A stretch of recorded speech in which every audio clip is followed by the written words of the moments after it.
बच्चों हमने अभी तक कंजर्वेटिव फोर्सेस देखे। Now let us see non conservative forces. जैसा कि नाम सजेस्ट करता है, what can non conservative force mean?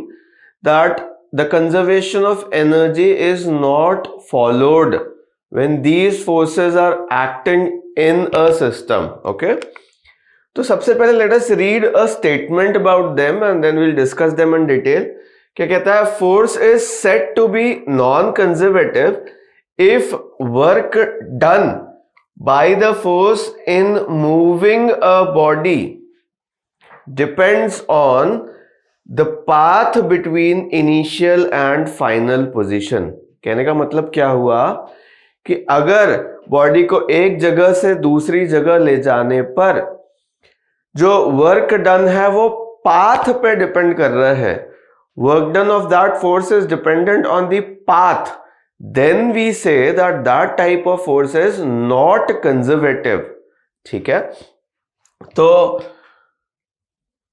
इसको इस डायग्राम से समझते हैं। that suppose a body is taken from point A to point B, okay, and one force is acting during this motion and there are three possible cases. Suppose करो A से point B तक body को ले जाते हैं path 1 से। Red colour path अगर आप देख रहे हो तो पाथ 1 में late us say that the work done by the force was W1। ठीक है, पाथ 2 से जब हम जाते हैं let us say that the work done was W2 and say path 3, ठीक है, required work done W3 to take the body from A to B। Then if the force is non conservative then you will observe that W1 not equal to W2 not equal to W3। इसका मतलब क्या हुआ? हर path में work done की value जो होगी वो डिफरेंट होगी, राइट? तो ऐसा अगर आपको मिलता है तो that type of force is called non conservative force. ये पहली बात हुई कि भाई उसका जो वर्क डन होता है, जिस फोर्स का वर्क डन पाथ डिपेंडेंट होगा वो फोर्स क्या कहलाएगा? Non conservative force. The other thing is work done in a closed path is not zero. ठीक है, यहीं पे इसको समझ लेते हैं बेटा। लेट अस से कि अगर आप पाथ 1 से गए तो जाते समय वर्क डन क्या मिला होगा? W1। और सपोज करो पाथ 3 से वापस आए, ठीक है, लेट अस से कि आप पाथ 3 से वापस आए। गए किससे थे बेटा? आप सपोज करो पाथ 1 से गए थे और पाथ 3 से वापस आ गए, तो जाते समय W1 लगा था और आते समय, चलो ये एरो हटा देता हूं मैं, आने के लिए -W3 वर्क डन मिला होगा, है ना? जाते समय अगर बेटा W3 था तो आते समय -W3 ले लेता हूं मैं, तो टोटल वर्क डन जो होगा इस केस में, ठीक है, क्लोज्ड पाथ में आप क्या लिखोगे सर? W1 लिख लो प्लस -W3 लिख लो। But since W1 and W3 are not equal, ठीक है, अलग अलग पाथ पे वर्क डन की वैल्यू डिफरेंट होती है, W1 और W3 नॉट इक्वल है, इस वजह से हम कह सकते हैं कि इन अ क्लोज्ड पाथ, ठीक है, work done is not zero. इस बात को एक एग्जाम्पल से मैं समझाने की कोशिश करता हूं, ठीक है। नॉन कंजर्वेटिव फोर्स के लिए बेटे मैं एक एग्जांपल देता हूं आपको। Friction is a non conservative force.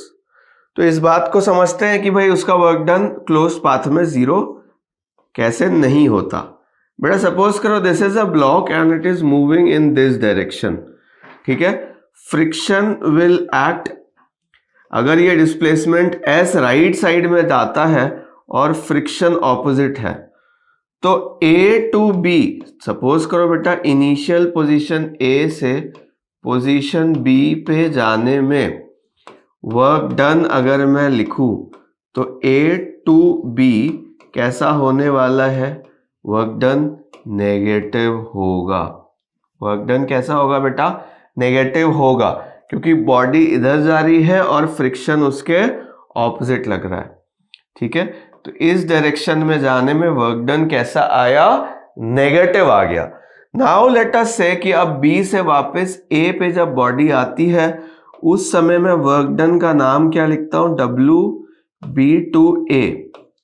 बेटा जब बॉडी इधर आ रही होगी ना, लेट अस सपोज मैं फिर से इसका डायग्राम बनाता हूं, बॉडी इस डायरेक्शन में जब चल रही है, ठीक है, तब फ्रिक्शन कैसे लग रहा होगा? ऑपोजिट लग रहा होगा, क्योंकि फ्रिक्शन हमेशा क्या करता है? रिलेटिव मोशन को अपोज करता है। तो बॉडी क्योंकि सरफेस पे इधर स्लाइड कर रही है, so friction will be acting in the right direction. तो फिर से क्योंकि बॉडी का मोशन अपोज कर रहा है फ्रिक्शन, फिर से वर्क डन जो होगा बेटा वो कैसा होगा? नेगेटिव हो जाएगा। And in this case also WBA will be right as negative. तो बेटा टोटल वर्क डन इस केस में क्या हो जाएगा? हमारा नेगेटिव ही रहेगा, नॉन जीरो रहेगा। ठीक है, बट इफ यू रिमेंबर, अगर मैं ग्रेविटेशनल फोर्स की बात करता हूं, वो जो कि एक कंजर्वेटिव फोर्स है, तो एक जगह जाने पर और उस वहां पे वापस आने पे जो टोटल वर्क डन रहता है वो ग्रेविटेशनल फोर्स का जीरो रहता है। लेकिन अगर फ्रिक्शन जैसा कोई नॉन कंजर्वेटिव फोर्स है तो total work done in a closed path is not zero. ठीक है, इस बात को भी हम ध्यान रखेंगे। Work done in a closed path is not zero in a non conservative, ठीक है, फोर्स या फिर field. The thing is, the frictional forces are non-conservative forces। ये बात हमें ध्यान में रखनी होगी। फ्रिक्शनल फोर्सेस हमेशा कैसे फोर्सेस होते हैं? नॉन कंजर्वेटिव फोर्सेस होते हैं। When these type of forces are doing work in a system, ठीक है, when frictional forces are doing work in a system during a motion of a system, then conservation of mechanical energy is not valid। ठीक है, energy convert हो जाती है, हो सकता है कि काइनेटिक या पोटेंशियल एनर्जी कन्वर्ट हो जाए बेटा थर्मल एनर्जी में, and it is dissipated into non useful form. ठीक है, तो इसीलिए इनको नॉन कंजर्वेटिव फोर्सेस भी कहते हैं। अगली बात क्या है? This is because the work done against friction depends on the length of the path along which a body is moved. Okay, it does not depend only on the initial and final position। हमने frictional forces को non conservative forces क्यों बोला? क्योंकि frictional forces का work done path पर depend करता है, सिर्फ इनिशियल और फाइनल पोजीशन पर डिपेंड नहीं करता।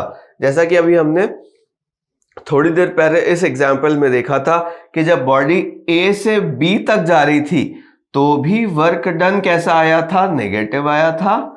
और जब बॉडी बी पॉइंट से ए पॉइंट पे आती है तो भी वर्क डन हमें नेगेटिव मिला था, क्योंकि क्लोज्ड पाथ में वर्क डन जीरो नहीं था। इसीलिए हम बोल सकते हैं कि frictional forces are non conservative forces.